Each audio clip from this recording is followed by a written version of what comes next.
The beginning of the crisis. In the United Kingdom, winter has always been a season that tests resilience. But for millions of low-income households, the year 2025 marks the beginning of a new and much harsher reality. The government has announced that the ECO4 scheme, a £1.3 billion annual programme designed to help the poorest homes improve insulation, heating systems, and energy efficiency, will be scrapped by March 2026. This decision has immediately triggered fear, outrage, and uncertainty among families who depended on the scheme for survival. To understand the scale of the impact, we first need to understand what ECO4 actually meant. Unlike many government programs that sound good on paper but barely reach real people, ECO4 was one of the few schemes that genuinely delivered. It paid for loft insulation, solid wall insulation, heat pump upgrades, boiler replacements, and draft-proofing in some of the most vulnerable homes in the UK. It was especially important for older, poorly insulated properties, the kind that leak heat through every wall, window, and door. For families living on less than £31,000 per year, or those receiving universal credit, ESA, JSA, pension credit, and other qualifying benefits, ECO4 was not a luxury. It was a lifeline. It allowed families to live in homes that were not freezing cold. It reduced energy bills during a time when costs were rising faster than wages. And it protected hundreds of thousands of children, elderly people, and disabled individuals from the health dangers associated with damp, mold, and cold temperatures. But now, with the scrapping of ECO4, the questions are piling up. Why would the government cut a scheme that directly protected the most vulnerable? Why reduce investment in energy efficiency at the very moment when the UK is experiencing one of the worst cost of living crises in decades? And most importantly, what happens next for the families who relied on ECO4 to keep their homes livable? Energy experts and housing charities have already issued strong warnings. They predict that without ECO4, the number of homes experiencing fuel poverty will increase dramatically. Fuel poverty means spending such a high proportion of income on energy that families must choose between heating and other basic needs like food. The UK already has millions in fuel poverty, the highest numbers in over a decade. Removing ECO4 is likely to push these numbers to levels not seen since the early 2000s. But the financial impact is only one piece of the story. The health consequences could be far worse. Cold homes are linked to respiratory illnesses, heart problems, low immune responses, and severe mental health issues. Every winter, thousands of excess deaths occur in Britain because homes are too cold. These deaths are often called excess winter deaths, and they disproportionately affect low-income households, elderly individuals, and people with pre-existing conditions. Without ECO4, professionals fear an increase in respiratory infections, asthma flare-ups, mold-related illnesses, and even avoidable fatalities. Hospitals and GP clinics, already under enormous pressure, may see a new wave of preventable health complications caused purely by poor living conditions. And then comes the political angle. Supporters of the government argue that ECO4 was too expensive, inefficient, and needed to be replaced with a more streamlined approach. Critics claim that scrapping it without a strong replacement plan is irresponsible and potentially dangerous. They say the government should have expanded the program, not ended it, especially during a global energy crisis. As winter approaches, the tension in low-income communities is growing. Frontline workers report receiving calls from families asking whether they can still apply for insulation before the scheme ends. Councils and housing associations say they are unsure how to support residents once the funding disappears. Energy charities warn that this decision could set the UK back by years in its fight against energy inefficiency, carbon emissions, and fuel poverty. This is not just a cutback. It is the beginning of a slow-burning crisis that will shape the lives of millions over the coming years. To truly understand what the scrapping of ECO4 means, we need to move beyond numbers, statistics, and political statements. Because behind every insulation grant, every heating upgrade, and every energy efficiency improvement, there is a real family living with real consequences. Take the example of a single mother living in a 1970s terraced house in Birmingham. For years, the home had no proper insulation. During winter, temperatures inside would drop so low that her children would sleep in their coats. She applied for ECO4 last year and finally received solid wall insulation and a heating upgrade. Her winter energy bill dropped by almost 40%. Her children stopped coughing at night. For the first time in years, she felt her home was safe. Now imagine thousands of similar families who never got the chance to apply, and may never get one. Housing charities estimate that more than 1.5 million low-income homes still desperately need insulation upgrades. These are homes where heat escapes through thin walls, cracked windows, and unsealed floors. Homes where mold grows behind furniture. Homes where young children develop asthma because moisture trapped in the walls creates harmful indoor air. Eco4 didn't solve all of this, but it was making progress. Removing it without a ready replacement is like stopping treatment halfway through a life-saving operation. Across the country, stories like these are beginning to surface. Elderly pensioners living alone in freezing homes because they cannot afford to run the heating. Families on universal credit who keep their lights off after sunset to save money. Young couples who bought older properties with the hope that eco funding would help them make improvements, now left in limbo with no support. Disabled individuals whose health depends on warm, dry spaces, but who face rising bills and worsening conditions. For many low-income households, the home is not just a place to live. It's a shield against hardship. When that shield becomes weak, everything becomes a struggle. The government insists that a new plan will replace ECO4, but details remain vague. Ministers have spoken about future schemes, streamlining funding, and encouraging private investment. But none of these phrases provide comfort for families who fear they may not survive another winter in cold, damp homes. Meanwhile, local councils have expressed frustration. Many councils had already planned multi-year insulation and heating upgrade projects based on ECO4 funding. Now those plans must be paused or cancelled. Contractors who specialized in retrofitting low-income homes are reporting uncertainty, job cuts, and stalled work pipelines. The ripple effect is massive. When you remove a major national funding scheme, the entire ecosystem built around it collapses. From installation companies to surveyors, from councils to energy efficiency assessors. Energy analysts argue that the timing of this decision is especially damaging. It comes at a moment when the UK is facing some of the highest energy prices in Europe. A housing stock that is one of the least energy efficient in the developed world. Rising inflation and stagnant wages. Increasing demand for government support as poverty levels grow. Every indicator suggests the UK should be investing more heavily in insulation and heating upgrades, not less. There is also a broader question. Why is Britain so dependent on energy efficiency schemes like ECO4 in the first place? The answer lies in the country's aging housing stock. Millions of UK homes were built before proper insulation standards existed. Many properties still rely on outdated gas boilers. Others leak heat at such extreme levels that families spend hundreds extra per year just to stay warm. Experts have repeatedly warned that without major upgrades, the UK's housing infrastructure will remain a burden on both the economy and public health. ECO4 was designed to slowly modernize the system. Ending it without a clear successor creates a dangerous vacuum. As the debate intensifies, the biggest concern remains simple. What happens to the families who fall through the cracks? For the people on the ground, the ones facing winter with fear instead of comfort, the government's decision feels like a quiet, cold abandonment. Many are asking the same question. If the government won't help us stay warm, who will? But the story does not end here. The real escalation comes next. The political battle and hidden consequences. As the ECO4 decision spreads across the country, pressure is building inside Westminster.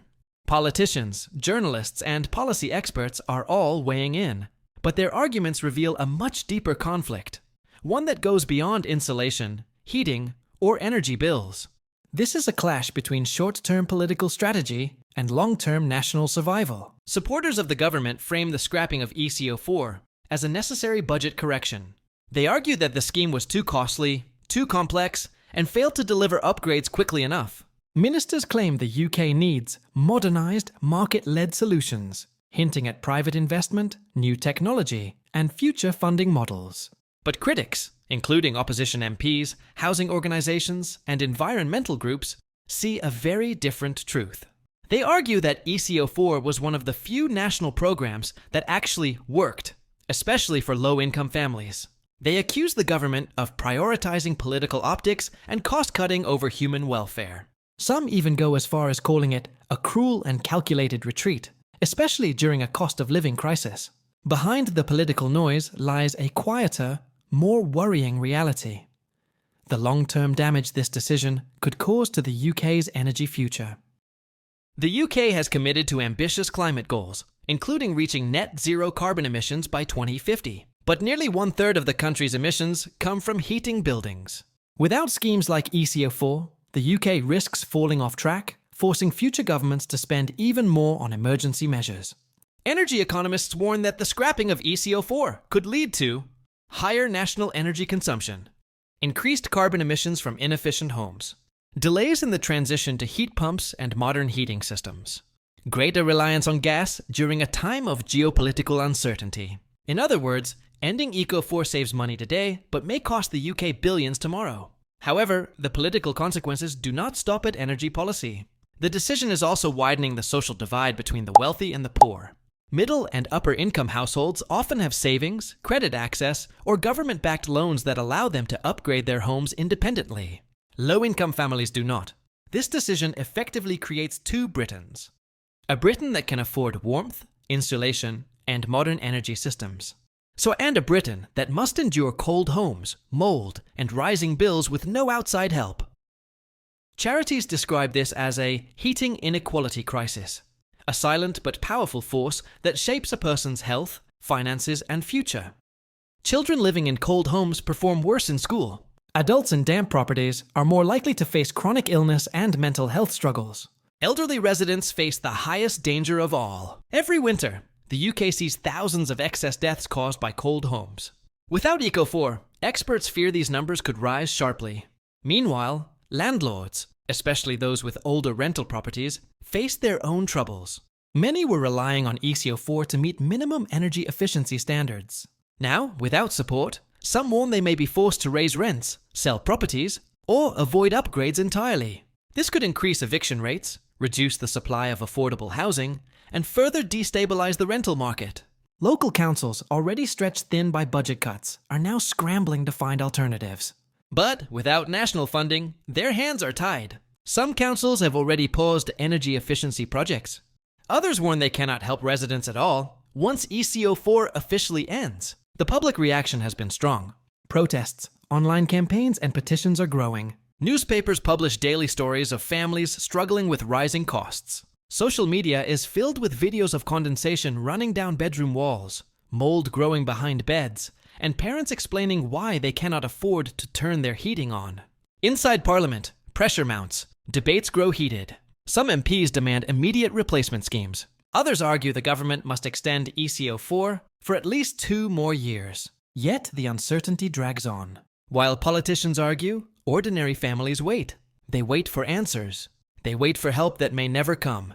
They wait for warmth in a winter that feels colder than ever. But the story is far from over. The final part reveals what happens next, and what the future of Britain's housing crisis may look like. The future of Britain's homes.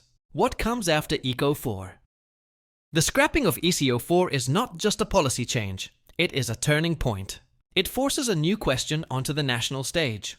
What kind of country will Britain become if millions of families can no longer rely on the most basic warmth and safety in their own homes? To answer that, we must look ahead. Because the consequences of this decision are not just immediate, they will unfold slowly, quietly, and painfully over the next decade. Experts warn that without major intervention, Britain is heading toward a cold homes epidemic. By 2030, nearly 1 in every 3 low-income households could be living in properties that fail minimum energy efficiency standards. These are homes that trap people in cycles of poverty, illness, and financial stress. Children growing up in these environments will feel the impact the most. Research shows that cold, damp homes can lead to developmental issues, cognitive delays, and long-term respiratory problems. When a child starts their life in a home where warmth is a luxury, their health, education, and future opportunities are affected forever. The scrapping of ECO4 could create an entire generation defined by housing conditions. For elderly and disabled residents, the risks are even greater. Each winter, thousands die due to complications linked to cold homes. Without insulation, draft-proofing, or modern heating, the elderly will face even higher danger. Hospitals may see a surge in preventable emergency admissions, placing further strain on an already overwhelmed NHS. But beyond health, the economic ripple effects are enormous. As energy bills rise, families will spend more of their limited income just to stay warm. This reduces their ability to save, invest, or even participate in the economy. Economists warn that fuel poverty traps people in financial instability, which in turn slows national economic growth. The decision to remove support today could reduce the spending power of millions tomorrow. Meanwhile, the UK's net zero plan stands on shaky ground. Homes account for a huge share of carbon emissions, and without consistent investment in upgrades, the UK will struggle to reach its climate targets. Every uninsulated home is a silent source of wasted energy and wasted money. The country risks falling behind international competitors who are aggressively modernizing their housing stock. In the housing market, the effects will be uneven but severe. Older, energy-inefficient homes may become harder to sell. Landlords who cannot afford upgrades may exit the rental market entirely, reducing supply and driving rents higher. First-time buyers, caught between high prices and the cost of retrofitting, may delay purchasing property altogether. The lack of ECO4 support creates a hidden tax on anyone living in older homes. But perhaps the biggest danger is the psychological one. A growing feeling among low-income families that they have been abandoned. When people lose trust in the system, social cohesion weakens. Communities feel neglected, individuals feel invisible, and resentment builds. That resentment will not stay quiet forever. The UK has experienced waves of frustration before, over austerity, over inequality, over rising living costs. The scrapping of ECO4 could add fuel to a fragile social climate, especially in communities already struggling with housing shortages and financial hardship. Despite all this, hope is not lost.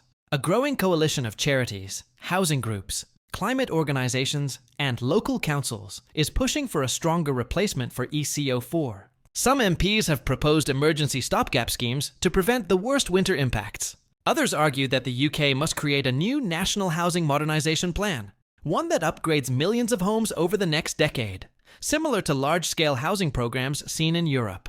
If Britain chooses this path, the benefits could be enormous. Millions lifted out of fuel poverty, lower NHS pressure from cold-related illnesses, drastically reduced carbon emissions, thousands of new skilled jobs across the construction and energy industries, modern, efficient, healthier homes for future generations. But if Britain does not act, if ECO4 disappears and nothing strong replaces it, then the housing crisis could deepen to levels unseen in modern history. The decision to end ECO4 is a crossroads moment. It will shape the next decade. It will define the winters to come, and it will test whether Britain is a country that protects its most vulnerable or leaves them to face the cold alone. The real question now is not about the past, it's about the future. What will Britain choose to be?